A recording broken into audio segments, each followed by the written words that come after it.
Assalamualaikum warahmatullahi wabarakatuh. Perkenalkan, nama saya Sinta Devinanda Permadi dengan NIM 11221044. Saya Nabilana Devina Tasya dengan NIM 11221041. Video ini kami buat untuk memenuhi tugas ujian akhir semester mata kuliah manajemen perubahan. Kami mewawancarai salah satu penjual UMKM di daerah Cipes, Villa Mutiara Cikarang.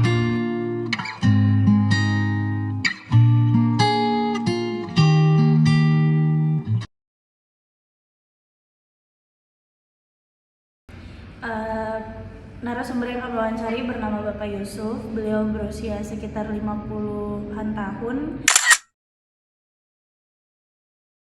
Karena beliau sudah pensiun dari perusahaannya, makanya beliau membuka suatu usaha, yaitu dari awal beliau membuka usaha berupa frozen food, itu masih sambil berjalan. Kemudian beliau membuka usaha ayam penyet, sop iga, dan yang lain-lain. Karena beliau ingin mengembangkan usahanya, beliau membuka kembali stand coklat.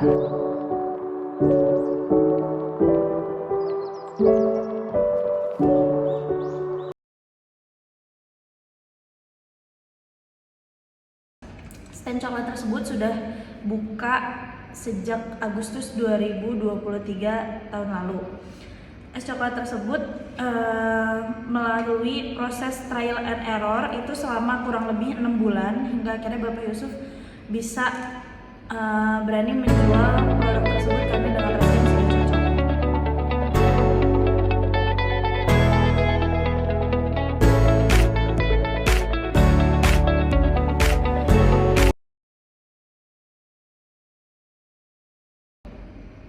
Waktu percobaan awal, Bapak Yusuf mencoba berjualan selama 2-3 hari, itu mendapat keuntungan 200-300 ribu.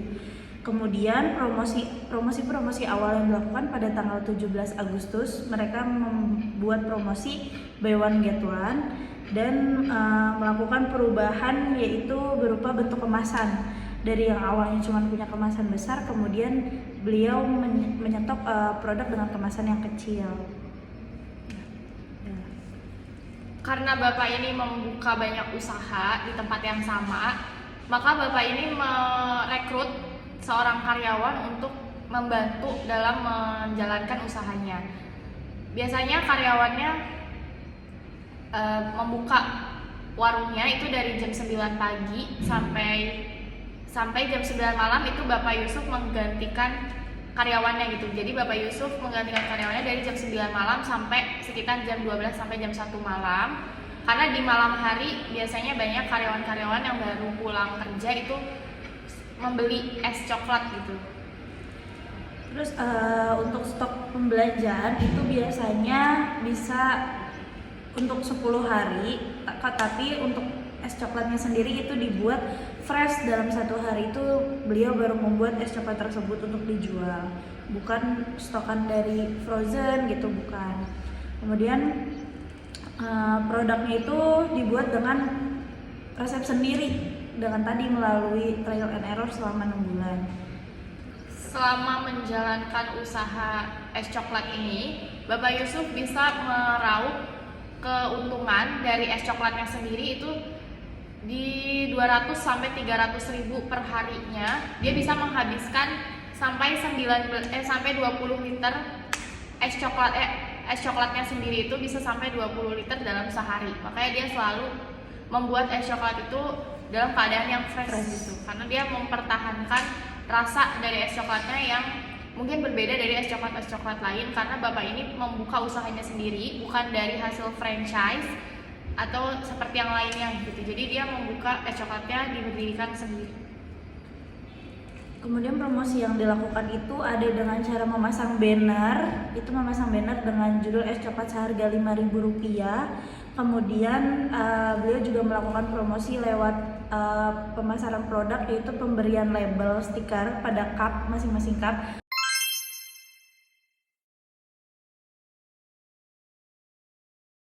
Jadi Bapak Yusuf pernah cerita kalau misalkan beliau itu banyak kedatangan pelanggan-pelanggan dari jauh, pesanan-pesanan besar itu karena dari label stiker itu yang mereka jual. Jadi dari mulut ke mulut dikasih tahu ada es coklat yang enak, kemudian beliau mencantumkan stiker itu, kemudian orang dari jauh itu mengkonfirmasi lewat via chat Instagram ataupun WhatsApp. Untuk omset yang didapat oleh Pak Yusuf dalam perharinya itu biasanya di hari biasa itu 200 sampai 300 ribu. Untuk di weekend, Pak Yusuf bisa meraup omset sampai 500 atau 1.500.000 per harinya. Apalagi di tanggal-tanggal muda gitu ya. Dan saat puasa, itu di awal puasa biasanya orang-orang juga sering gitu membeli es coklatnya Pak Yusuf, makanya dia bisa dapat omset yang lebih 2 kali lipat dari omset hari biasanya. Tapi nanti setelah 2 minggu, 3 minggu puasa, omset bisa balik lagi ke normal. Perubahan yang dilakukan oleh Bapak Yusuf itu sangat berinovasi dalam usahanya, menjalankan usahanya ya. Itu tadi beliau terus berkembang, mengembangkan usahanya, membuka usaha-usaha yang lain supaya mendapatkan income juga yang tidak stuck hanya di situ-situ saja gitu. Dari beliau menjual frozen food tadi, kemudian ayam, dan kemudian es coklat, sampai akhirnya Bapak Yusuf memiliki karyawan sendiri. Nah, untuk lokasinya kalian masuk dari Cikarang Festival, nanti ketemu Kopi Kenangan sama Tomorrow Coffee di sebelah kiri. Kalian ambil jalur yang sebelah kanan, lurus ke sana. Nah, dari sini kalian masih lurus lagi terus sampai nanti ketemu pertigaan. Kalian ambil jalan belok ke kanan. Nah, pertigaan ini kalian ambil kanan. Terus nanti kalian ketemu pertigaan lagi, kalian ambil kiri. Nah, dari sini kalian tinggal lurus aja, terus ngikutin arah jalan. Terus lurus aja.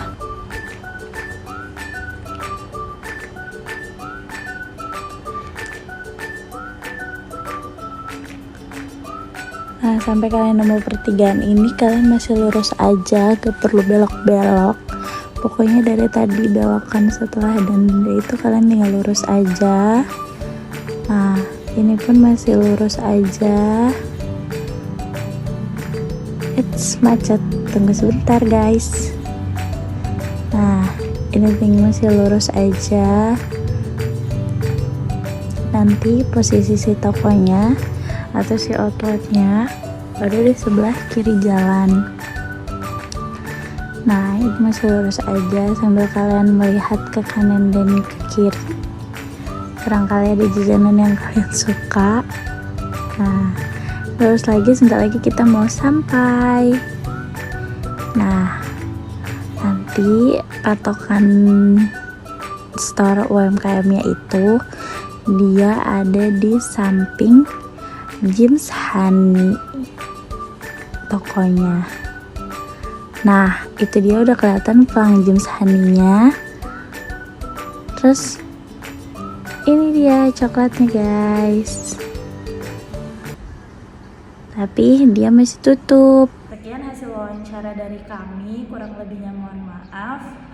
Wassalamualaikum warahmatullahi wabarakatuh.